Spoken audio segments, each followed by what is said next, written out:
अस्सलाम वालेकुम guys. Last time हमने कार्बोहाइड्रेट का इंट्रोडक्शन किया था और मोनोसेक्राइड पढ़ा था। आज हम पढ़ेंगे ओलिगोसेक्राइड।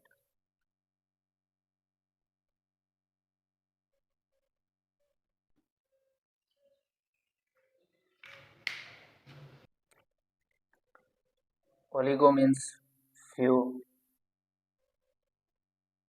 और सम।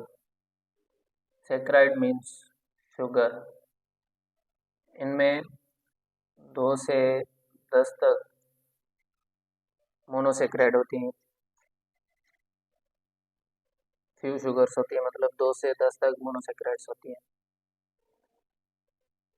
ये लेस स्वीट है मोनोसेक्राइड से।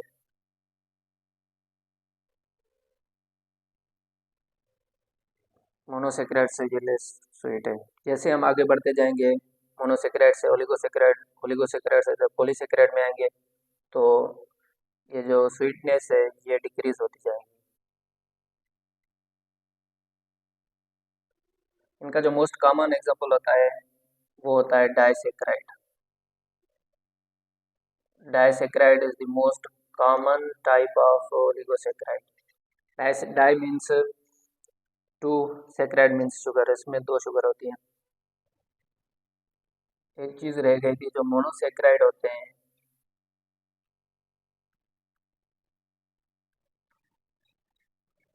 वो या तो 6 मेंबर्ड रिंग होंगे साइक्लिक में या 5 मेंबर्ड होते हैं।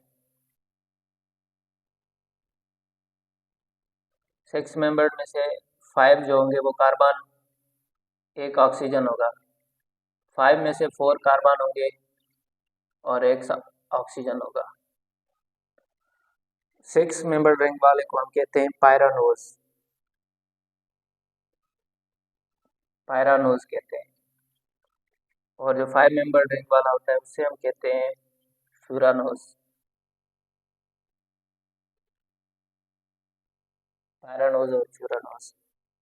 ओलिगोसेक्राइड का जो मोस्ट कॉमन टाइप होता है वो होता है डाइसेक्राइड। डाइसेक्राइड जिसमें उसमें 2 मोनोसेक्राइड्स हों। ये फर्दर डिवाइडेड है रेड्यूसिंग एंड नॉन रेड्यूसिंग।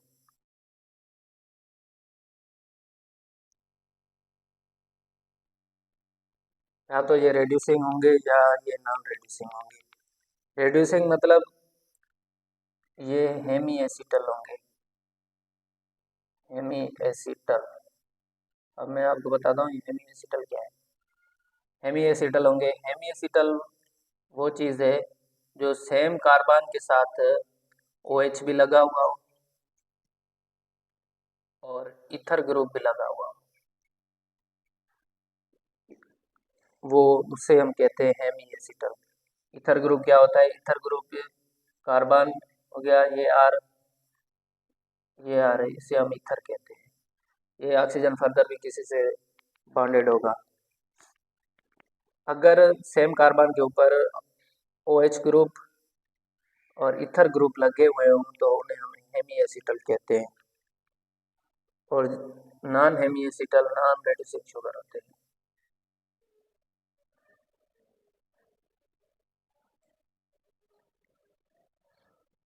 ये नॉन हेमी एसिटल होते हैं। इनके पास अगर सेम कार्बन पे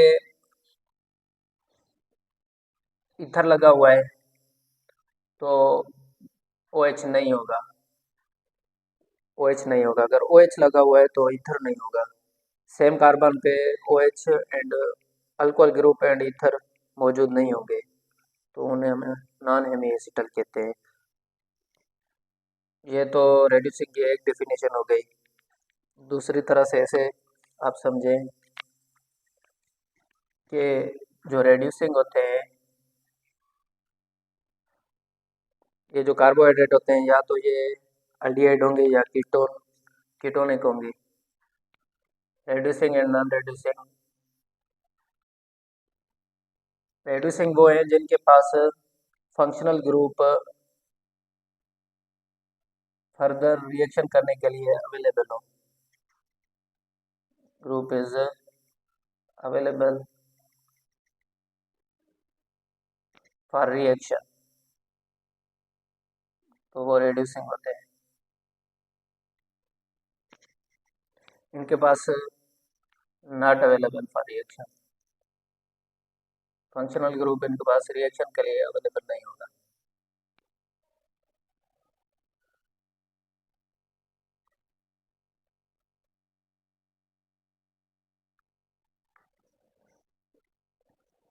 इनमें सुक्रोज आ जाता है, एफिनोज आ जाता है, इसमें माल्टोज आ जाता है, माल्टोज रेड्यूसिंग शुगर है, ग्लूकोज ग्लूकोज मिलकर माल्टोज बनाते हैं, और लैक्टोज ये रेड्यूसिंग शुगर है। अब मैं आपको फिगर में समझाऊंगा कि ये रेड्यूसिंग नॉन रेड्यूसिंग कैसे ये रिएक्शन कर रहे हैं, कैसे इनके पास फंक्शनल ग्रुप अवेलेबल है रिएक्शन करने के लिए। अब यहाँ देखें, हम रेड्यूसिंग शुगर में माल्टोज का एग्जांपल ले रहे हैं। एक माल्टोज का मॉलिक्यूल है और ये देखें ये हेमी एसिटल है। अगर ये हेमी एसिटल है तो ये रेड्यूसिंग शुगर है। हेमी एसिटल हम उसे कहते हैं इसके साथ अल्कोहल ग्रुप भी लगा हुआ हो जिस कार्बन के साथ, और उसी कार्बन के साथ ईथर ग्रुप भी लगा हुआ हो, मतलब ऑक्सीजन भी लगा हुआ हो, तो उसे हम हेमी एसिटल कहते हैं। ये इसका फंक्शनल ग्रुप अवेलेबल है फर्दर रिएक्शन करने के लिए। अगर यहाँ से दूसरा कोई मॉलिक्यूल आ गया, जैसे स्टार्च में होता है, स्टार्च पॉलीमर है ग्लूकोज का, माल्टोज डायमर है ग्लूकोज का, स्टार्च जो होता है वो पॉलीमर होता है ग्लूकोज का, उसमें ज़्यादा ग्लूकोज कंबाइन होके एक स्टार्च मॉलिक्यूल बनाएंगे। माल्टोज होता है वो डायमर होता है। यहाँ पर देखें ये फंक्शनल ग्रुप अवेलेबल है, ये हेमी एसिटल है। फर्दर रिएक्शन करने के लिए फंक्शनल ग्रुप अवेलेबल है, तो ये रेड्यूसिंग हुआ।